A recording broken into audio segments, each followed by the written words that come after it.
ಓಂ ಶಾಂತಿ. ಇಂದಿನ ಪರಮಾತ್ಮನ ಮಹಾವಾಕ್ಯ ಮುರುಳಿ ದಿನಾಂಕ 29/8/2024. ಬಾಪ್ತಾದ ಮಧುಬನ. ಮಧುರ ಮಕ್ಕಳೇ, ನೀವು ಇಲ್ಲಿಗೆ ಶಿಕ್ಷಣವನ್ನು ಕಲಿಯುವುದಕ್ಕೋಸ್ಕರ ಬಂದಿದ್ದೀರಾ. ಇಲ್ಲಿ ನೀವು ಕಣ್ಣನ್ನು ಮುಚ್ಚಿಕೊಂಡು ಕುಳಿತುಕೊಳ್ಳುವ ಅವಶ್ಯಕತೆ ಇಲ್ಲ.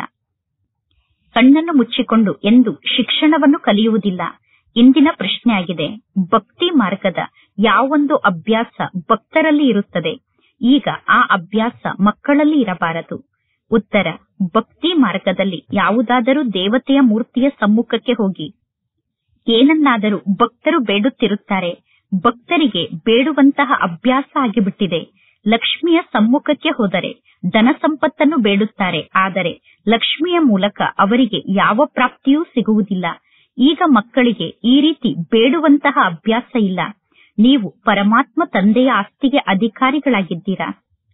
ನೀವೀಗ ಸತ್ಯವಾದ ವಿಚಿತ್ರ ತಂದೆಯನ್ನು ನೋಡುತ್ತಿರಬೇಕು. ತಂದೆಯನ್ನು ನೋಡುತ್ತಾ ಹೋದರೆ ನಿಮಗೆ ಸತ್ಯ ಸಂಪಾದನೆ ಆಗುತ್ತದೆ. ಪರಮಾತ್ಮ ತಂದೆಯನ್ನು ನೋಡುವುದರಿಂದ ನಿಮಗೆ ಸತ್ಯ ಸಂಪಾದನೆ ಆಗುತ್ತದೆ. ಓಂ ಶಾಂತಿ. ಆತ್ಮಿಕ ತಂದೆ ಕುಳಿತು ಆತ್ಮಿಕ ಮಕ್ಕಳಿಗೆ ತಿಳಿಸುತ್ತಾರೆ. ಇದು ಪಾಠಶಾಲೆಯಾಗಿದೆ ಎಂದು ಆತ್ಮಿಕ ತಂದೆ ಆತ್ಮಿಕ ಮಕ್ಕಳಿಗೆ ತಿಳಿಸುತ್ತಿದ್ದಾರೆ. ಆದರೆ ಇಲ್ಲಿ ನೀವು ಯಾರ ಚಿತ್ರವನ್ನು ನೋಡಬಾರದು, ಅಂದರೆ ಇಲ್ಲಿ ನೀವು ದೇಹದಾರಿಗಳನ್ನು ನೋಡಬಾರದು. ನೀವು ಈ ಜಗತ್ತನ್ನು ನೋಡುತ್ತಿದ್ದರೂ ಕೂಡ ನಿಮ್ಮ ಬುದ್ಧಿ ವಿಚಿತ್ರ ತಂದೆಯ ಜೊತೆಗೆ ಜೋಡಣೆ ಆಗಬೇಕು. ನೀವು ಈ ಜಗತ್ತಿನಲ್ಲಿರುವ ವ್ಯಕ್ತಿಗಳನ್ನು ನೋಡುತ್ತಿದ್ದರೂ ಕೂಡ ಯಾರಿಗೆ ಚಿತ್ರವೇ ಇಲ್ಲವೋ, ಅಂದರೆ ಯಾರಿಗೆ ಶರೀರವೇ ಇಲ್ಲವೋ ಅಂತಹ ಪರಮಾತ್ಮ ತಂದೆಯ ಜೊತೆಗೆ ನಿಮ್ಮ ಬುದ್ಧಿ ಜೋಡಣೆ ಆಗಬೇಕು. ಶಾಲೆಯಲ್ಲಿ ಮಕ್ಕಳಿಗೆ ಸದಾ ಟೀಚರ್ನ ಕಡೆ ಗಮನ ಇರುತ್ತದೆ, ಏಕೆಂದರೆ ಟೀಚರ್ ಶಿಕ್ಷಣವನ್ನು ಕಲಿಸುತ್ತಾರೆ. ಅಂದ ಮೇಲೆ ಅವಶ್ಯವಾಗಿ ವಿದ್ಯಾರ್ಥಿಗಳು ಟೀಚರ್ ಹೇಳಿದ್ದನ್ನು ಕೇಳಬೇಕು. ಪುನಃ ಟೀಚರ್ಗೆ ರೆಸ್ಪಾಂಡ್ ಅನ್ನು ಕೊಡಬೇಕು. ಟೀಚರ್ ಪ್ರಶ್ನೆಯನ್ನು ಕೇಳುತ್ತಾರೆ. ಟೀಚರ್ ಪ್ರಶ್ನೆಯನ್ನು ಕೇಳಿದಾಗ ವಿದ್ಯಾರ್ಥಿಗಳು ನಾನು ಉತ್ತರವನ್ನು ಹೇಳುತ್ತೇನೆ ಎಂದು ಟೀಚರ್ಗೆ ಸೂಚನೆಯನ್ನು ನೀಡುತ್ತಾರೆ. ಇದಂತೂ ವಿಚಿತ್ರವಾದ ಶಾಲೆಯಾಗಿದೆ, ಏಕೆಂದರೆ ಇದು ವಿಚಿತ್ರ ಶಿಕ್ಷಣ ಆಗಿದೆ. ಇಲ್ಲಿ ಯಾರಿಗೆ ಚಿತ್ರವೇ ಇಲ್ಲವೋ ಅಂತಹ ಪರಮಾತ್ಮ ತಂದೆ ನಮಗೆ ಶಿಕ್ಷಣವನ್ನು ಕಲಿಸುತ್ತಿದ್ದಾರೆ. ಅಂದ ಮೇಲೆ ಶಿಕ್ಷಣವನ್ನು ಕಲಿಯುವಾಗ ಕಣ್ಣನ್ನು ತೆರೆದೇ ಕುಳಿತುಕೊಳ್ಳಬೇಕು. ಶಾಲೆಯಲ್ಲಿ ಟೀಚರ್ನ ಸಮ್ಮುಖದಲ್ಲಿ ವಿದ್ಯಾರ್ಥಿಗಳು ಎಂದಾದರೂ ಕಣ್ಣನ್ನು ಮುಚ್ಚಿಕೊಂಡು ಕುಳಿತುಕೊಳ್ಳುತ್ತಾರೇನು?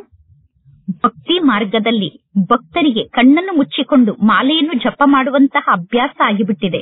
ಸಾಧು ಸಂತರು ಕೂಡ ಭಕ್ತಿ ಮಾರ್ಗದಲ್ಲಿ ಕಣ್ಣನ್ನು ಮುಚ್ಚಿಕೊಂಡೇ ಕುಳಿತುಕೊಳ್ಳುತ್ತಾರೆ. ಸಾಧು ಸಂತರು ಎಂದೂ ಕೂಡ ಮಹಿಳೆಯರನ್ನು ನೋಡುವುದಿಲ್ಲ, ಏಕೆಂದರೆ ಮಹಿಳೆಯರನ್ನು ನೋಡಿದರೆ ಮನಸ್ಸು ಚಂಚಲ ಆಗಬಾರದು ಎಂದು. ಸಾಧು ಸಂತರು ಸ್ತ್ರೀಯರನ್ನು ನೋಡುವುದಿಲ್ಲ. ಆದರೆ ಈ ಸಮಯದ ಜಗತ್ತು ತಮೋ ಪ್ರಧಾನ ಜಗತ್ತಾಗಿದೆ. ಪರಮಾತ್ಮ ತಂದೆ ಕುಳಿತು ಮಕ್ಕಳಿಗೆ ತಿಳಿಸುತ್ತಿದ್ದಾರೆ, ಬಲೆ ನೀವೀಗ ಈ ಸಾಕಾರ ಜಗತ್ತಿನಲ್ಲಿ ಶರೀರವನ್ನು ನೋಡುತ್ತೀರಾ. ಶರೀರವನ್ನು ನೋಡಿದರೂ ಕೂಡ ನಿಮ್ಮ ಬುದ್ಧಿ ಆ ವಿಚಿತ್ರ ತಂದೆಯನ್ನು ನೆನಪು ಮಾಡುತ್ತಿರುತ್ತದೆ. ಶರೀರವನ್ನು ನೋಡುತ್ತಿದ್ದರೂ ಕೂಡ ವಿಚಿತ್ರ ತಂದೆಯನ್ನು ನೆನಪು ಮಾಡುವಂತಹ ಸಾಧು ಸಂತರು ಯಾರೂ ಕೂಡ ಈ ಜಗತ್ತಿನಲ್ಲಿ ಇಲ್ಲ. ನಿಮಗೆ ಗೊತ್ತಿದೆ, ಈ ಬ್ರಹ್ಮನ ತನುವಿನಲ್ಲಿ ಪರಮಾತ್ಮ ಶಿವ ತಂದೆ ಕುಳಿತು ನಮಗೆ ಶಿಕ್ಷಣವನ್ನು ಕಲಿಸುತ್ತಿದ್ದಾರೆ. ಪರಮಾತ್ಮ ತಂದೆ ತಿಳಿಸುತ್ತಾರೆ, ಆತ್ಮವೇ ಎಲ್ಲಾ ಕಾರ್ಯವನ್ನು ಮಾಡುತ್ತದೆ, ಶರೀರ ಏನನ್ನೂ ಮಾಡುವುದಿಲ್ಲ. ಆತ್ಮವೇ ಜ್ಞಾನವನ್ನು ಕೇಳುತ್ತದೆ. ಆತ್ಮಿಕ ಜ್ಞಾನ ಮತ್ತು ಶಾರೀರಿಕ ಜ್ಞಾನವನ್ನು ಆತ್ಮವೇ ಕೇಳುತ್ತದೆ ಮತ್ತು ಆತ್ಮವೇ ಜ್ಞಾನವನ್ನು ಹೇಳುತ್ತದೆ. ಆತ್ಮವೇ ಈ ಸ್ಥೂಲ ಜಗತ್ತಿನಲ್ಲಿ ಟೀಚರ್ ಆಗುತ್ತದೆ, ಅಂದರೆ ಆತ್ಮವೇ ಶಾರೀರಿಕ ಟೀಚರ್ ಆಗುತ್ತದೆ. ಶರೀರದ ಮೂಲಕ ಶಾರೀರಿಕ ಶಿಕ್ಷಣವನ್ನು ಆತ್ಮವೇ ಕಲಿಯುತ್ತದೆ. ಆತ್ಮವೇ ಶಿಕ್ಷಣವನ್ನು ಕಲಿಯುತ್ತದೆ. ಒಳ್ಳೆಯ ಸಂಸ್ಕಾರ ಅಥವಾ ಕೆಟ್ಟ ಸಂಸ್ಕಾರ ಆತ್ಮದಲ್ಲೇ ಧಾರಣೆ ಆಗುತ್ತದೆ. ಆತ್ಮ ಒಳ್ಳೆಯ ಸಂಸ್ಕಾರ ಅಥವಾ ಕೆಟ್ಟ ಸಂಸ್ಕಾರವನ್ನು ಧಾರಣೆ ಮಾಡಿಕೊಳ್ಳುತ್ತದೆ. ಶರೀರ ಅಂತೂ ಬೂದಿಯಾಗಿ ಬಿಡುತ್ತದೆ ಅನ್ನುವುದು ಜಗತ್ತಿನಲ್ಲಿ ಯಾವ ಮನುಷ್ಯರಿಗೂ ಗೊತ್ತಿಲ್ಲ. ಜಗತ್ತಿನಲ್ಲಿರುವಂತಹ ಮನುಷ್ಯರಿಗೆ ದೇಹಾಭಿಮಾನ ಇದೆ. ನಾನು ಇಂತಹ ವ್ಯಕ್ತಿಯಾಗಿದ್ದೇನೆ, ನಾನು ಪ್ರಧಾನಮಂತ್ರಿ ಆಗಿದ್ದೇನೆ ಅನ್ನುವ ಅಭಿಮಾನದಲ್ಲಿ ಜಗತ್ತಿನ ಜನ ಇದ್ದಾರೆ. ಆತ್ಮನಾದ ನಾನು ಪ್ರಧಾನಮಂತ್ರಿಯ ಶರೀರವನ್ನು ಧಾರಣೆ ಮಾಡಿಕೊಂಡಿದ್ದೇನೆ ಎಂದು ಯಾರೂ ಹೇಳುವುದಿಲ್ಲ. ಈಗ ನೀವು ಈ ಎಲ್ಲಾ ಜ್ಞಾನವನ್ನು ಅರ್ಥ ಮಾಡಿಕೊಂಡಿದ್ದೀರಾ. ಎಲ್ಲಾ ಕಾರ್ಯವನ್ನು ಆತ್ಮವೇ ಮಾಡುತ್ತದೆ. ಆತ್ಮ ಅವಿನಾಶಿಯಾಗಿದೆ. ಪಾತ್ರವನ್ನು ಅಭಿನಯ ಮಾಡುವುದಕ್ಕೋಸ್ಕರ ಈ ಶರೀರ ನಮಗೆ ಸಿಕ್ಕಿದೆ. ಕೇವಲ ಪಾತ್ರವನ್ನು ಅಭಿನಯ ಮಾಡುವುದಕ್ಕೋಸ್ಕರ ಆತ್ಮ ಶರೀರವನ್ನು ಧಾರಣೆ ಮಾಡಿಕೊಂಡಿದೆ. ಒಂದು ವೇಳೆ ಆತ್ಮ ಇರದೇ ಇದ್ದರೆ ಶರೀರ ಏನನ್ನೂ ಮಾಡಲು ಸಾಧ್ಯ ಇಲ್ಲ. ಆತ್ಮ ಶರೀರವನ್ನು ತ್ಯಾಗ ಮಾಡಿ ಹೊರಗಡೆ ಹೋಗುತ್ತದೆ. ಆತ್ಮ ಶರೀರವನ್ನು ತ್ಯಾಗ ಮಾಡಿ ಹೋದ ತಕ್ಷಣ ಈ ಶರೀರ ಒಂದು ಶವ ಆಗಿ ಕೆಳಗಡೆ ಬಿದ್ದು ಬಿಡುತ್ತದೆ. ಆತ್ಮವನ್ನು ಈ ಕಣ್ಣಿನಿಂದ ನೋಡಲು ಸಾಧ್ಯ ಇಲ್ಲ. ಆತ್ಮ ಬಹಳಷ್ಟು ಸೂಕ್ಷ್ಮ ಆಗಿದೆ. ಅಂದ ಮೇಲೆ ಪರಮಾತ್ಮ ತಂದೆ ತಿಳಿಸುತ್ತಾರೆ, ಬುದ್ಧಿಯ ಮೂಲಕ ಒಬ್ಬ ಪರಮಾತ್ಮ ತಂದೆಯನ್ನು ನೆನಪು ಮಾಡಬೇಕು. ಶಿವ ತಂದೆ ಈ ಬ್ರಹ್ಮ ತಂದೆಯ ಮೂಲಕ ನಮಗೆ ಶಿಕ್ಷಣವನ್ನು ಕಲಿಸುತ್ತಿದ್ದಾರೆ ಅನ್ನುವ ಜ್ಞಾನ ನಿಮ್ಮ ಬುದ್ಧಿಯಲ್ಲಿ ಇದೆ. ಇದೆಲ್ಲ ಸೂಕ್ಷ್ಮ ರೂಪದಲ್ಲಿ ಅರ್ಥ ಮಾಡಿಕೊಳ್ಳುವಂತಹ ಜ್ಞಾನದ ಮಾತಾಗಿದೆ. ಕೆಲವರು ಚೆನ್ನಾಗಿ ಜ್ಞಾನವನ್ನು ಅರ್ಥ ಮಾಡಿಕೊಂಡಿದ್ದಾರೆ, ಕೆಲವರು ಸ್ವಲ್ಪ ಕೂಡ ಜ್ಞಾನವನ್ನು ಅರ್ಥ ಮಾಡಿಕೊಂಡಿಲ್ಲ. ಇದು ಕೇವಲ ಈ ಜ್ಞಾನ ಮಾರ್ಗದ ಮಾತಾಗಿದೆ.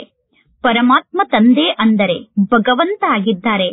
ಬಾಬಾ ಪರಮಾತ್ಮ ತಂದೆ ಆಗಿದ್ದಾರೆ. ಕೇವಲ ಭಗವಂತ ಅಥವಾ ಈಶ್ವರ ಎಂದು ಹೇಳಿದಾಗ ಆ ತಂದೆಯ ಸಂಬಂಧ ಜೋಡಣೆ ಆಗುವುದಿಲ್ಲ.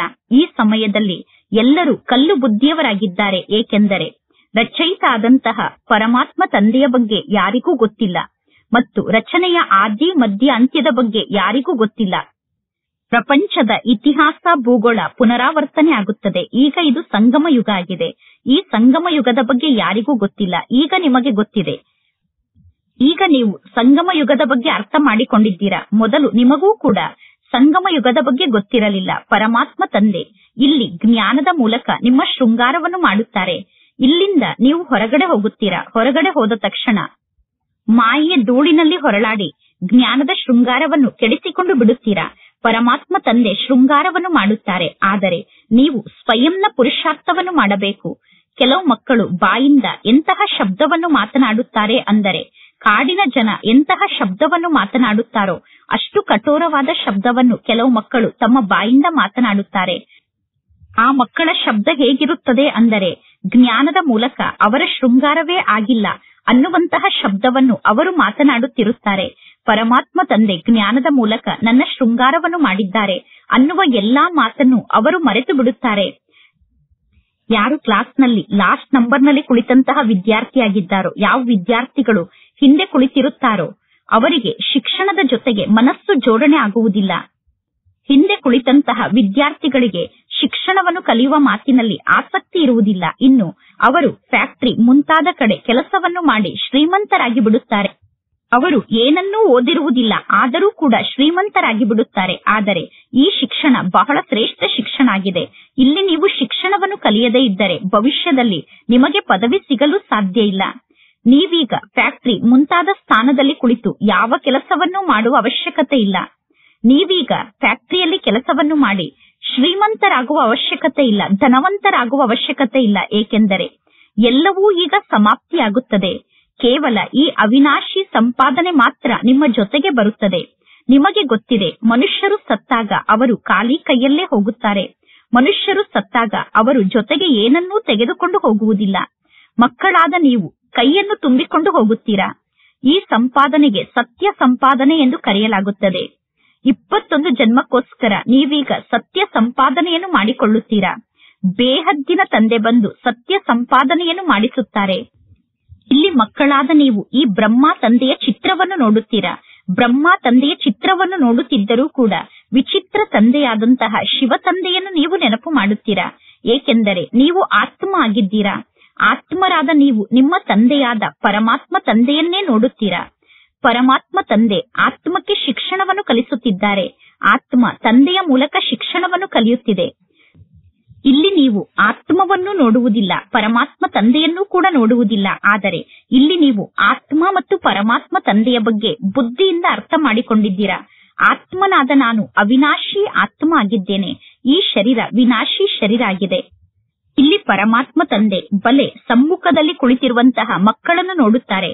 ತಂದೆ ಮಕ್ಕಳನ್ನು ನೋಡುತ್ತಿದ್ದರೂ ಕೂಡ ನಾನು ಆತ್ಮರಿಗೆ ಜ್ಞಾನವನ್ನು ತಿಳಿಸುತ್ತಿದ್ದೇನೆ ಅನ್ನುವ ವಿಚಾರ ತಂದೆಯ ಬುದ್ಧಿಯಲ್ಲಿ ಇರುತ್ತದೆ. ಈಗ ಪರಮಾತ್ಮ ತಂದೆ ಮಕ್ಕಳಿಗೆ ಯಾವ ಜ್ಞಾನದ ಶಿಕ್ಷಣವನ್ನು ಕಲಿಸುತ್ತಾರೋ ಆ ಜ್ಞಾನದ ಶಿಕ್ಷಣದಲ್ಲಿ ಸತ್ಯವೇ ಸತ್ಯ ಇದೆ. ಪರಮಾತ್ಮ ತಂದೆ ಕಲಿಸುತ್ತಿರುವಂತಹ ಜ್ಞಾನದ ಶಿಕ್ಷಣದಲ್ಲಿ ಅಂಶ ಮಾತ್ರದಲ್ಲೂ ಅಸತ್ಯ ಇಲ್ಲ. ನೀವೀಗ ಸತ್ಯದ ಜಗತ್ತಿಗೆ ಮಾಲೀಕರಾಗುತ್ತೀರಾ. ಇದು ಅಸತ್ಯದ ಜಗತ್ತಾಗಿದೆ. ಕಲಿಯುಗ ಅಸತ್ಯದ ಜಗತ್ತಾಗಿದೆ. ಸತ್ಯುಗ ಸತ್ಯದ ಜಗತ್ತಾಗಿದೆ. ಅಸತ್ಯದ ಜಗತ್ತಾದ ಕಲಿಯುಗಕ್ಕೂ ಸತ್ಯದ ಜಗತ್ತಾದ ಸತ್ಯುಗಕ್ಕೂ ಹಗಲು ರಾತ್ರಿಯಷ್ಟು ಅಂತರ ಇದೆ. ಸತ್ಯುಗದಲ್ಲಿ ದುಃಖದ ಮಾತೆ ಇರುವುದಿಲ್ಲ. ಸತ್ಯುಗದ ಹೆಸರೇ ಸುಖಧಾಮ ಆಗಿದೆ. ಆ ಸುಖಧಾಮಕ್ಕೆ ನಮ್ಮನ್ನು ಮಾಲೀಕರನ್ನಾಗಿ ಮಾಡುವುದಕ್ಕೋಸ್ಕರ ಬೇಹದ್ದಿನ ತಂದೆ ಬಂದಿದ್ದಾರೆ. ಬೇಹದ್ದಿನ ತಂದೆ ನಮ್ಮನ್ನು ಸುಖಧಾಮಕ್ಕೆ ಮಾಲೀಕರನ್ನಾಗಿ ಮಾಡುತ್ತಾರೆ. ಆ ಬೇಹದ್ದಿನ ತಂದೆಗೆ ತಮ್ಮದೇ ಆದಂತಹ ಶಾರೀರಿಕ ಚಿತ್ರ ಇಲ್ಲ. ಇನ್ನು ಉಳಿದ ಎಲ್ಲಾ ಆತ್ಮರಿಗೂ ತಮ್ಮದೇ ಆದಂತಹ ಶಾರೀರಿಕ ಚಿತ್ರ ಇದೆ. ಇನ್ನು ಆ ಪರಮಾತ್ಮ ತಂದೆಯ ಆತ್ಮದ ಹೆಸರು ಪರಿವರ್ತನೆ ಆಗುತ್ತದೆಯೇನು? ಪರಮಾತ್ಮ ತಂದೆಯ ಹೆಸರು ಶಿವ ಆಗಿದೆ. ಉಳಿದ ಎಲ್ಲಾ ಆತ್ಮರಿಗೂ ಆತ್ಮ ಎಂದು ಕರೆಯಲಾಗುತ್ತದೆ. ಉಳಿದ ಎಲ್ಲಾ ಆತ್ಮರಿಗೂ ಶರೀರಕ್ಕೆ ಹೆಸರನ್ನು ಇಡಲಾಗುತ್ತದೆ. ಶಿವಲಿಂಗ ಅಂತೂ ನಿರಾಕಾರ ರೂಪದಲ್ಲಿ ಇದೆ. ಜ್ಞಾನದ ಸಾಗರ, ಶಾಂತಿಯ ಸಾಗರ ಅನ್ನುವುದು ಪರಮಾತ್ಮ ಶಿವ ತಂದೆಯ ಮಹಿಮೆಯಾಗಿದೆ. ಪರಮಾತ್ಮ ನಮ್ಮೆಲ್ಲರಿಗೂ ತಂದೆಯಾಗಿದ್ದಾರೆ ಅಂದ ಮೇಲೆ ಅವಶ್ಯವಾಗಿ ತಂದೆಯ ಮೂಲಕ ಮಕ್ಕಳಿಗೆ ಆಸ್ತಿ ಸಿಗಬೇಕು. ರಚನೆಯ ಮೂಲಕ ಆಸ್ತಿ ಸಿಗುವುದಿಲ್ಲ. ರಚಯಿತ ಆದಂತಹ ಪರಮಾತ್ಮ ತಂದೆ ತಮ್ಮ ಮಕ್ಕಳಿಗೆ ಆಸ್ತಿಯನ್ನು ನೀಡುತ್ತಾರೆ. ಲೌಕಿಕ ಜಗತ್ತಿನಲ್ಲಿ ತಮಗೆ ಮಕ್ಕಳಿದ್ದರೂ ಕೂಡ ತಮ್ಮ ಅಣ್ಣನ ಮಕ್ಕಳಿಗೆ ಯಾರಾದರೂ ಆಸ್ತಿಯನ್ನು ಕೊಡುತ್ತಾರೇನೂ ಇಲ್ಲ. ಇಲ್ಲಿ ಬೇಹದ್ದಿನ ತಂದೆ ತಮ್ಮ ಬೇಹದ್ದಿನ ಮಕ್ಕಳಿಗೆ ಆಸ್ತಿಯನ್ನು ನೀಡುತ್ತಿದ್ದಾರೆ. ಇದು ಶಿಕ್ಷಣ ಆಗಿದೆ. ಹೇಗೆ ಶಿಕ್ಷಣವನ್ನು ಕಲಿತು ಮನುಷ್ಯರು ವಕೀಲರಾಗುತ್ತಾರೆ, ಬೇರೆ ಬೇರೆ ಪದವಿಯನ್ನು ಪಡೆದುಕೊಳ್ಳುತ್ತಾರೆ. ಶಿಕ್ಷಣವನ್ನು ಕಲಿಸುವಂತಹ ಟೀಚರ್ನ ಜೊತೆಗೆ ವಿದ್ಯಾರ್ಥಿಗಳ ಯೋಗ ಜೋಡಣೆ ಆಗಿರುತ್ತದೆ ಮತ್ತು ಶಿಕ್ಷಣದ ಜೊತೆಗೆ ವಿದ್ಯಾರ್ಥಿಗಳ ಯೋಗ ಜೋಡಣೆ ಆಗಿರುತ್ತದೆ. ಇಲ್ಲಿ ನಮಗೆ ಶಿಕ್ಷಣವನ್ನು ಕಲಿಸುತ್ತಿರುವಂತಹ ಪರಮಾತ್ಮ ತಂದೆ ವಿಚಿತ್ರ ತಂದೆಯಾಗಿದ್ದಾರೆ. ಆತ್ಮರಾದ ನೀವು ಕೂಡ ವಿಚಿತ್ರ ಆತ್ಮರಾಗಿದ್ದೀರಾ. ಪರಮಾತ್ಮ ತಂದೆ ತಿಳಿಸುತ್ತಾರೆ, ನಾನು ಆತ್ಮರಿಗೆ ಶಿಕ್ಷಣವನ್ನು ಕಲಿಸುತ್ತೇನೆ. ಪರಮಾತ್ಮ ತಂದೆ ನಮಗೆ ಶಿಕ್ಷಣವನ್ನು ಕಲಿಸುತ್ತಿದ್ದಾರೆ ಅನ್ನುವುದನ್ನು ನೀವೀಗ ಅರ್ಥ ಮಾಡಿಕೊಳ್ಳಬೇಕು. ಪರಮಾತ್ಮ ತಂದೆ ಈ ಸೃಷ್ಟಿಗೆ ಒಮ್ಮೆ ಬಂದು ನಮಗೆ ಶಿಕ್ಷಣವನ್ನು ಕಲಿಸುತ್ತಾರೆ. ಆತ್ಮವೇ ಶಿಕ್ಷಣವನ್ನು ಕಲಿಯುತ್ತದೆ. ಸುಖ ಮತ್ತು ದುಃಖವನ್ನು ಶರೀರದ ಮೂಲಕ ಆತ್ಮವೇ ಅನುಭವ ಮಾಡುತ್ತದೆ. ಆತ್ಮ ಶರೀರವನ್ನು ತ್ಯಾಗ ಮಾಡಿ ಹೊರಗಡೆ ಹೋದರೆ ಬಲೆ ನೀವು ಈ ಶರೀರಕ್ಕೆ ಎಷ್ಟೇ ಪೆಟ್ಟನ್ನು ಕೊಡಿ, ಎಷ್ಟೇ ಹೊಡೆಯಿರಿ, ನೀವು ಶವಕ್ಕೆ ಹೊಡೆದರೆ ಮಣ್ಣಿಗೆ ಹೊಡೆದಂತೆ. ಮಣ್ಣಿಗೆ ಹೊಡೆದಾಗ ಮಣ್ಣಿಗೆ ಏನೂ ನೋವಾಗುವುದಿಲ್ಲ. ಹಾಗೆ ಆತ್ಮ ಶರೀರವನ್ನು ಬಿಟ್ಟು ಹೋದ ನಂತರ ಶರೀರಕ್ಕೆ ಹೊಡೆದರೆ ಶರೀರಕ್ಕೆ ಏನೂ ಆಗುವುದಿಲ್ಲ. ಪರಮಾತ್ಮ ತಂದೆ ಬಾರಿ ಬಾರಿಗೂ ಮಕ್ಕಳಿಗೆ ತಿಳಿಸುತ್ತಾರೆ, ನೀವು ಸ್ವಯಂ ಅನ್ನು ಆತ್ಮ ಎಂದು ತಿಳಿದುಕೊಂಡು ತಂದೆಯಾದ ನನ್ನನ್ನು ನೆನಪು ಮಾಡಿ. ಪರಮಾತ್ಮ ತಂದೆಗೂ ಕೂಡ ಗೊತ್ತಿದೆ, ಮಕ್ಕಳು ನಂಬರ್ ವಾರಾಗಿ ಜ್ಞಾನವನ್ನು ಧಾರಣೆ ಮಾಡಿಕೊಳ್ಳುತ್ತಾರೆ. ಕೆಲವರು ಸಂಪೂರ್ಣ ಬುದ್ಧುಗಳಾಗಿದ್ದಾರೆ, ಸ್ವಲ್ಪ ಕೂಡ ಜ್ಞಾನವನ್ನು ಅರ್ಥ ಮಾಡಿಕೊಂಡಿಲ್ಲ. ಈ ಜ್ಞಾನ ಬಹಳ ಸಹಜ ಆಗಿದೆ. ಕುರುಡರು, ಕುಂಟರು, ಅಂಗವಿಕಲರು ಎಲ್ಲರೂ ಕೂಡ ಈ ಜ್ಞಾನವನ್ನು ಅರ್ಥ ಮಾಡಿಕೊಳ್ಳಬಹುದು.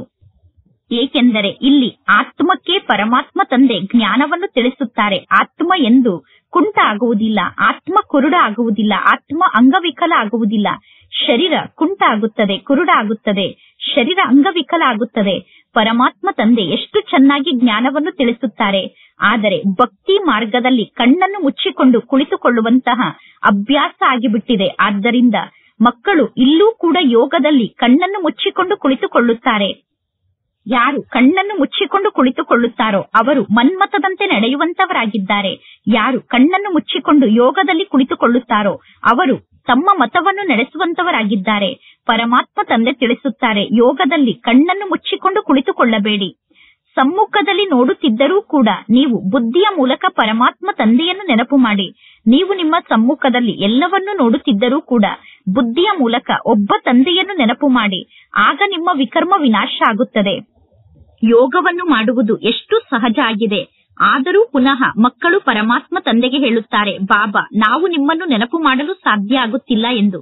ಅರೆ, ಲೌಕಿಕ ತಂದೆಯ ಮೂಲಕ ನಿಮಗೆ ಹದ್ದಿನ ಆಸ್ತಿ ಸಿಗುತ್ತದೆ. ಆ ಲೌಕಿಕ ತಂದೆಯನ್ನು ಸಾಯುವವರೆಗೂ ನೆನಪು ಮಾಡುತ್ತೀರಾ? ಇಲ್ಲಿ ಸರ್ವ ಆತ್ಮರಿಗೂ ತಂದೆಯಾದಂತಹ ಬೇಹದ್ದಿನ ತಂದೆ ಇದ್ದಾರೆ. ಆ ಬೇಹದ್ದಿನ ತಂದೆಯನ್ನು ನೆನಪು ಮಾಡಲು ನಿಮಗೆ ಸಾಧ್ಯ ಆಗುವುದಿಲ್ಲ ಏನು?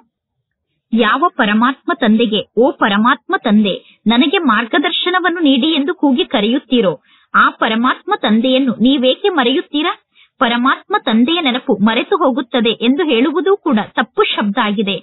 ಪರಮಾತ್ಮ ತಂದೆ ಕೇವಲ ಒಬ್ಬರಿಗೆ ಮಾರ್ಗದರ್ಶಕ ಆಗಿಲ್ಲ, ಪರಮಾತ್ಮ ತಂದೆ ಬೇಹದ್ದಿನ ಮಾರ್ಗದರ್ಶಕ ಆಗಿದ್ದಾರೆ. ಪರಮಾತ್ಮ ತಂದೆ ಬೇಹದ್ದಿನ ಗೈಡ್ ಆಗಿದ್ದಾರೆ. ಪರಮಾತ್ಮ ತಂದೆ ಕೇವಲ ಒಬ್ಬರನ್ನಷ್ಟೇ ಈ ಜಗತ್ತಿನಿಂದ ಮುಕ್ತ ಮಾಡುತ್ತಾರೇನು? ಪರಮಾತ್ಮ ತಂದೆ ಒಬ್ಬರಿಗೆ ಮಾತ್ರ ಮುಕ್ತಿಯನ್ನು ನೀಡುತ್ತಾರೇನು? ಇಲ್ಲ. ಪರಮಾತ್ಮ ತಂದೆ ತಿಳಿಸುತ್ತಾರೆ, ನಾನು ಬಂದು ಸರ್ವರಿಗೂ ಸದ್ಗತಿಯನ್ನು ನೀಡುತ್ತೇನೆ.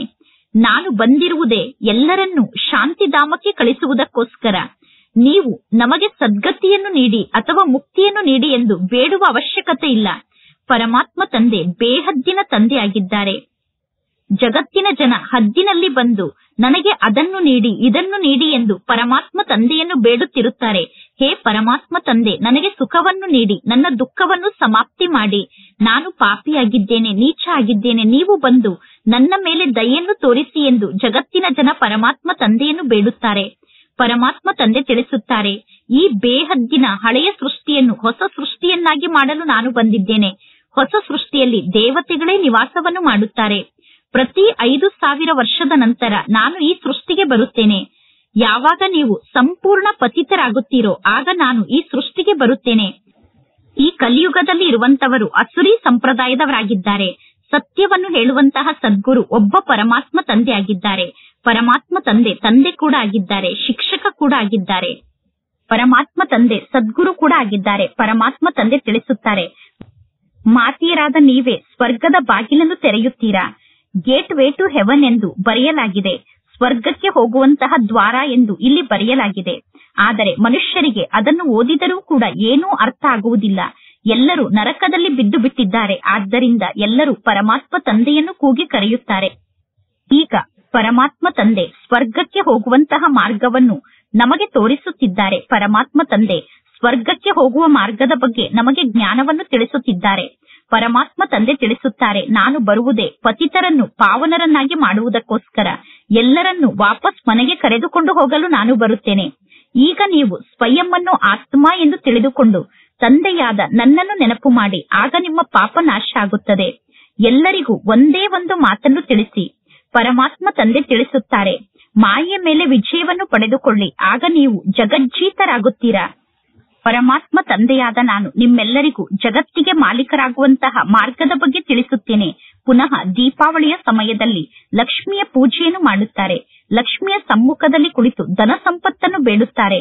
ಲಕ್ಷ್ಮಿಯ ಸಮ್ಮುಖದಲ್ಲಿ ಕುಳಿತು ಎಂದೂ ಕೂಡ ನನ್ನನ್ನು ಆರೋಗ್ಯವಂತನನ್ನಾಗಿ ಮಾಡಿ, ನನ್ನನ್ನು ರೋಗದಿಂದ ಮುಕ್ತ ಮಾಡಿ, ನನ್ನ ಆರೋಗ್ಯವನ್ನು ಸರಿಪಡಿಸಿ ಅಥವಾ ನನ್ನ ಆಯಸ್ಸನ್ನು ದೀರ್ಘಾಯಸ್ಸನ್ನಾಗಿ ಮಾಡಿ ಎಂದು ಬೇಡುವುದಿಲ್ಲ. ನೀವೀಗ ಪರಮಾತ್ಮ ತಂದೆಯ ಮೂಲಕ ಆಸ್ತಿಯನ್ನು ಪಡೆದುಕೊಳ್ಳುತ್ತೀರಾ. ತಂದೆಯ ಮೂಲಕ ಆಸ್ತಿಯನ್ನು ಪಡೆದುಕೊಂಡ ತಕ್ಷಣ ನಿಮ್ಮ ಆಯಸ್ಸು ಎಷ್ಟೊಂದು ದೀರ್ಘಾಯಸ್ಸಾಗುತ್ತದೆ. ಈಗ ಆರೋಗ್ಯ, ಸಂಪತ್ತು ಮತ್ತು ಖುಷಿ ಎಲ್ಲವನ್ನೂ ಪರಮಾತ್ಮ ತಂದೆ ನಿಮಗೆ ನೀಡುತ್ತಾರೆ. ಜಗತ್ತಿನ ಜನ ಲಕ್ಷ್ಮಿಯ ಸಮ್ಮುಖದಲ್ಲಿ ಕೇವಲ ಹಣವನ್ನು ಬೇಡುತ್ತಾರೆ. ಆದರೆ ಲಕ್ಷ್ಮಿಯ ಮೂಲಕ ಅವರಿಗೆ ಹಣ ಸಿಗುವುದಿಲ್ಲ. ಲಕ್ಷ್ಮಿಯ ಸಮ್ಮುಖದಲ್ಲಿ ಕುಳಿತು ಹಣವನ್ನು ಬೇಡುವಂತಹ ಒಂದು ಅಭ್ಯಾಸ ಆಗಿಬಿಟ್ಟಿದೆ. ದೇವತೆಗಳ ಸಮ್ಮುಖಕ್ಕೆ ಹೋಗುವುದೇ ಭಿಕ್ಷೆಯನ್ನು ಬೇಡುವುದಕ್ಕೋಸ್ಕರ. ಜಗತ್ತಿನ ಜನ ದೇವತೆಗಳ ಸಮ್ಮುಖಕ್ಕೆ ಬೇಡುವುದಕ್ಕೋಸ್ಕರ ಹೋಗುತ್ತಾರೆ. ಇಲ್ಲಿ ಪರಮಾತ್ಮ ತಂದೆಯ ಸಮ್ಮುಖದಲ್ಲಿ ನೀವು ಏನನ್ನೂ ಬೇಡುವುದಿಲ್ಲ. ಪರಮಾತ್ಮ ತಂದೆ ನಿಮಗೆ ತಿಳಿಸುತ್ತಾರೆ, ನೀವು ತಂದೆಯಾದ ನನ್ನೊಬ್ಬನನ್ನೇ ನೆನಪು ಮಾಡಿ. ನನ್ನನ್ನು ನೆನಪು ಮಾಡುವುದರಿಂದ ನೀವು ಮಾಲೀಕರಾಗುತ್ತೀರಾ ಮತ್ತು ಸೃಷ್ಟಿ ಚಕ್ರವನ್ನು ಅರ್ಥ ಮಾಡಿಕೊಳ್ಳುವುದರಿಂದ ನೀವು ಚಕ್ರವರ್ತಿ ರಾಜ ಆಗುತ್ತೀರಾ. ನೀವೀಗ ದೈವಿ ಗುಣವನ್ನು ಧಾರಣೆ ಮಾಡಿಕೊಳ್ಳಬೇಕು. ಈ ಜ್ಞಾನ ಮಾರ್ಗದಲ್ಲಿ ಏನನ್ನೂ ಹೇಳುವ ಅವಶ್ಯಕತೆ ಇಲ್ಲ. ಪರಮಾತ್ಮ ತಂದೆಯ ಮೂಲಕ ಸ್ವರ್ಗದ ಆಸ್ತಿ ಸಿಗುತ್ತದೆ. ಅಂದ ಮೇಲೆ ನೀವೀಗ ಈ ದೇವತೆಗಳ ಪೂಜೆಯನ್ನು ಮಾಡುತ್ತೀರೇನು? ಇಲ್ಲ. ನಿಮಗೆ ಗೊತ್ತಿದೆ, ನಾವೀಗ ಸ್ವಯಂ ಈ ರೀತಿ ದೇವತೆ ಆಗುತ್ತೇವೆ. ಅಂದ ಮೇಲೆ ಪುನಃ ಈ ಪಂಚತತ್ವದ ಶರೀರವನ್ನು ನಾವೇಕೆ ಪೂಜೆ ಮಾಡೋಣ? ನಾವೀಗ ಪೂಜೆಯನ್ನು ಮಾಡುವುದಿಲ್ಲ. ನಮಗೆ ವಿಶ್ವದ ರಾಜ್ಯಭಾಗ್ಯ ಸಿಗುತ್ತಿದೆ. ಅಂದ ಮೇಲೆ ಪೂಜೆಯನ್ನು ನಾವೇಕೆ ಮಾಡೋಣ? ಈಗ ನಾವು ಮಂದಿರಕ್ಕೂ ಕೂಡ ಹೋಗುವುದಿಲ್ಲ. ಪರಮಾತ್ಮ ತಂದೆ ತಿಳಿಸುತ್ತಾರೆ, ಮಂದಿರಕ್ಕೆ ಹೋಗುವುದು, ಪೂಜೆಯನ್ನು ಮಾಡುವುದು ಇದೆಲ್ಲ ಭಕ್ತಿ ಮಾರ್ಗದ ಸಾಮಗ್ರಿಯಾಗಿದೆ. ಜ್ಞಾನದಲ್ಲಿ ಕೇವಲ ಒಂದೇ ಒಂದು ಶಬ್ದ ಇದೆ, ತಂದೆಯಾದ ನನ್ನೊಬ್ಬನನ್ನೇ ನೆನಪು ಮಾಡಿ ಅನ್ನುವುದು ಜ್ಞಾನದ ಶಬ್ದ ಆಗಿದೆ. ಕೇವಲ ಪರಮಾತ್ಮ ತಂದೆಯ ನೆನಪಿನ ಮೂಲಕ ನಿಮ್ಮ ಪಾಪ ನಾಶ ಆಗುತ್ತದೆ. ತಂದೆಯ ನೆನಪಿನ ಮೂಲಕ ನೀವು ಸತೋ ಪ್ರಧಾನರಾಗುತ್ತೀರಾ. ನೀವೇ ಸರ್ವ ಗುಣಗಳಿಂದ ಸಂಪನ್ನ ಆಗಿದ್ದೀರಿ. ಈಗ ಪುನಃ ನೀವು ಸರ್ವ ಗುಣಗಳಿಂದ ಸಂಪನ್ನ ಆಗಬೇಕು ಅನ್ನುವ ಮಾತನ್ನೂ ಕೂಡ ಯಾರೂ ತಿಳಿದುಕೊಂಡಿಲ್ಲ. ಕಲ್ಲು ಬುದ್ಧಿಯವರಾಗಿರುವ ಕಾರಣ ಪರಮಾತ್ಮ ತಂದೆ ಮಕ್ಕಳಿಗೆ ಜ್ಞಾನವನ್ನು ಅರ್ಥ ಮಾಡಿಸಲು ಎಷ್ಟೊಂದು ತಲೆಯನ್ನು ಚಚ್ಚಿಕೊಳ್ಳಬೇಕಾಗುತ್ತದೆ. ಈ ಜ್ಞಾನ ಮಾರ್ಗದಲ್ಲಿ ಮೊದಲು ಪರಮಾತ್ಮ ತಂದೆಯ ಬಗ್ಗೆ ನಿಶ್ಚಯ ಇರಬೇಕು. ಈ ಜ್ಞಾನದ ಮಾತನ್ನು ಯಾವ ಸಾಧು ಸಂತರೂ ನಮಗೆ ತಿಳಿಸಲು ಸಾಧ್ಯ ಇಲ್ಲ. ಒಬ್ಬ ಪರಮಾತ್ಮ ತಂದೆಯನ್ನು ಬಿಟ್ಟು ಜಗತ್ತಿನ ಯಾವ ಗುರುಗಳು ಈ ಜ್ಞಾನವನ್ನು ತಿಳಿಸಲು ಸಾಧ್ಯ ಇಲ್ಲ. ಜಗತ್ತಿನಲ್ಲಿರುವಂತಹ ಗುರುಗಳು ಈಶ್ವರ ಅಲ್ಲ, ಪರಮಾತ್ಮ ತಂದೆ. ಈ ಬ್ರಹ್ಮ ತಂದೆಯ ಅನೇಕ ಜನ್ಮದ ಅಂತಿಮ ಜನ್ಮದಲ್ಲಿ ಇವರ ತನುವಿನಲ್ಲಿ ಪ್ರವೇಶವನ್ನು ಮಾಡುತ್ತಾರೆ. ಈಗ ಈ ಬ್ರಹ್ಮ ತಂದೆ ಅನೇಕ ಜನ್ಮದ ಅಂತಿಮ ಜನ್ಮದಲ್ಲಿ ಇದ್ದಾರೆ.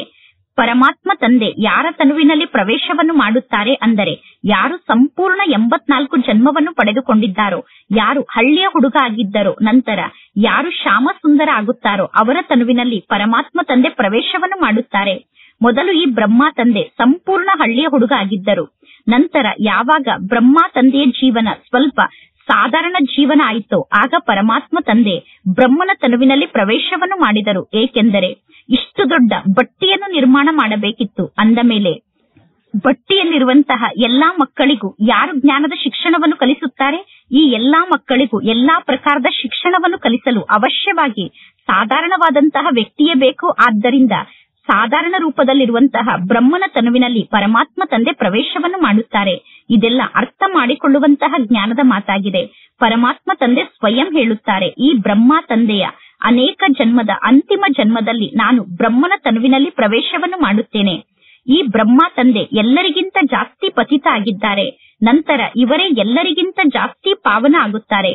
ಈ ಬ್ರಹ್ಮ ತಂದೆ 84 ಜನ್ಮವನ್ನು ಪಡೆದುಕೊಂಡಿದ್ದಾರೆ. ಬ್ರಹ್ಮ ತಂದೆಯಂತೆ ನೀವೆಲ್ಲರೂ ಕೂಡ 84 ಜನ್ಮವನ್ನು ಪಡೆದುಕೊಂಡಿದ್ದೀರಾ. ಇಲ್ಲಿ ಕೇವಲ ಒಬ್ಬರ ಮಾತನ್ನು ಪರಮಾತ್ಮ ತಂದೆ ತಿಳಿಸುತ್ತಿಲ್ಲ.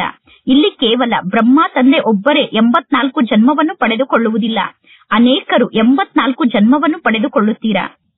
ಯಾರು ಸೂರ್ಯವಂಶಿ ಮನೆತನದಲ್ಲಿ ಬರುವಂತಹ ಆತ್ಮರಾಗಿದ್ದಾರೋ ಮತ್ತು ಯಾರು ಚಂದ್ರವಂಶಿ ಮನೆತನದಲ್ಲಿ ಬರುವಂತಹ ಆತ್ಮರಾಗಿದ್ದಾರೋ ಅವರೇ ನಂಬರ್ ವಾರ್ ಪುರುಷಾರ್ಥದ ಅನುಸಾರ ಇಲ್ಲಿ ಪರಮಾತ್ಮ ತಂದೆಯ ಸಮ್ಮುಖಕ್ಕೆ ಬರುತ್ತಾರೆ. ಇನ್ನು ಉಳಿದವರು ಈ ಜ್ಞಾನ ಮಾರ್ಗದಲ್ಲಿ ಉಳಿದುಕೊಳ್ಳಲು ಸಾಧ್ಯ ಇಲ್ಲ. ಲೇಟಾಗಿ ಬರುವಂತವರು ಜ್ಞಾನವನ್ನು ಕೇಳುವುದಿಲ್ಲ.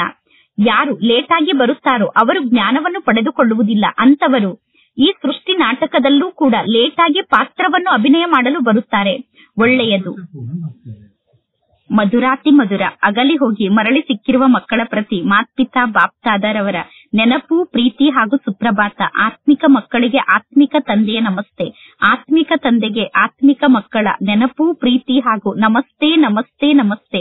ಧಾರಣೆಗೋಸ್ಕರ ಮುಖ್ಯ ಸಾರ. ಫಸ್ಟ್ ಪಾಯಿಂಟ್, ಪರಮಾತ್ಮ ತಂದೆ ಜ್ಞಾನದ ಮೂಲಕ ಯಾವ ಶೃಂಗಾರವನ್ನು ಮಾಡುತ್ತಿದ್ದಾರೋ ಆ ಶೃಂಗಾರವನ್ನು ಸ್ಥಿರವಾಗಿ ಉಳಿಸಿಕೊಳ್ಳುವಂತಹ ಪುರುಷಾರ್ಥವನ್ನು ಮಾಡಬೇಕು. ಮಾಯೆಯ ಧೂಳಿನಲ್ಲಿ ಸಿಕ್ಕಿ ಹಾಕಿಕೊಂಡು ಜ್ಞಾನದ ಶೃಂಗಾರವನ್ನು ಕೆಡಿಸಿಕೊಳ್ಳಬಾರದು. ಶಿಕ್ಷಣವನ್ನು ಚೆನ್ನಾಗಿ ಕಲಿತು ಅವಿನಾಶಿ ಸಂಪಾದನೆಯನ್ನು ಜಮಾ ಮಾಡಿಕೊಳ್ಳಬೇಕು. ಸೆಕೆಂಡ್ ಪಾಯಿಂಟ್, ಈ ಬ್ರಹ್ಮ ತಂದೆಯ ಚಿತ್ರವನ್ನು ನೋಡುತ್ತಿದ್ದರೂ ಕೂಡ ಮತ್ತು ದೇಹಧಾರಿಗಳನ್ನು ಸಮ್ಮುಖದಲ್ಲಿ ನೋಡುತ್ತಿದ್ದರೂ ಕೂಡ ಬುದ್ಧಿಯ ಮೂಲಕ ವಿಚಿತ್ರ ತಂದೆಯನ್ನು ನೆನಪು ಮಾಡಬೇಕು. ಕಣ್ಣನ್ನು ಮುಚ್ಚಿಕೊಂಡು ಯೋಗದಲ್ಲಿ ಕುಳಿತುಕೊಳ್ಳುವಂತಹ ಅಭ್ಯಾಸವನ್ನು ಮಾಡಿಕೊಳ್ಳಬಾರದು. ಬೇಹದ್ದಿನ ತಂದೆಯಿಂದ ಏನನ್ನೂ ಬೇಡಬಾರದು. ಇಂದಿನ ವರದಾನ ಆಗಿದೆ.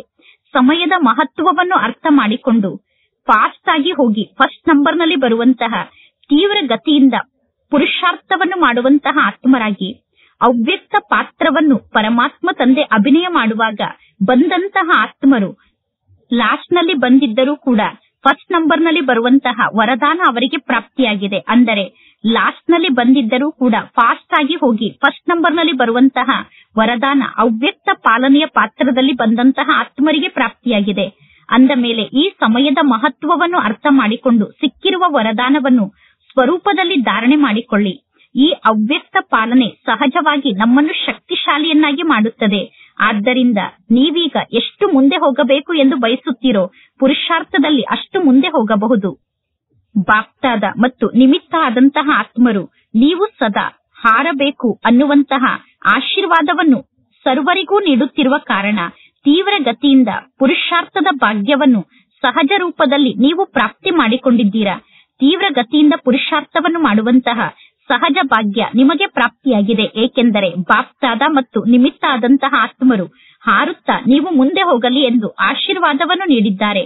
ಇಂದಿನ ಸ್ಲೋಗನ್ ಆಗಿದೆ, ನಿರಾಕಾರ ಸ್ವರೂಪದಿಂದ ಸಾಕಾರ ಸ್ವರೂಪಕ್ಕೆ ಬರುವಂತಹ ಮಹಾಮಂತ್ರವನ್ನು ಸ್ಮೃತಿಯಲ್ಲಿ ಇಟ್ಟುಕೊಂಡು ನಿರಂತರ ಯೋಗಿಗಳಾಗಿ ನಾವೀಗ ನಿರಂತರ ಯೋಗಿಗಳಾಗಬೇಕು. ಅದಕ್ಕೋಸ್ಕರ ನಾನು ಆತ್ಮ ನಿರಾಕಾರ ಸ್ವರೂಪದಲ್ಲಿದ್ದೇನೆ. ನಿರಾಕಾರ ಆತ್ಮನಾದ ನಾನು ಈ ಸಾಕಾರ ಜಗತ್ತಿಗೆ ಅವತರಿತ ಆಗಿದ್ದೇನೆ. ನಿರಾಕಾರ ಆತ್ಮನಾದ ನಾನು ಸಾಕಾರದಲ್ಲಿ ಕೇವಲ ಪಾತ್ರವನ್ನು ಅಭಿನಯ ಮಾಡಲು ಬಂದಿದ್ದೇನೆ ಅನ್ನುವ ಮಹಾಮಂತ್ರವನ್ನು ಸ್ಮೃತಿಯಲ್ಲಿ ಇಟ್ಟುಕೊಂಡರೆ ನಾವು ನಿರಂತರ ಯೋಗಿಗಳಾಗುತ್ತೇವೆ. ಒಳ್ಳೆಯದು. ಓಂ ಶಾಂತಿ.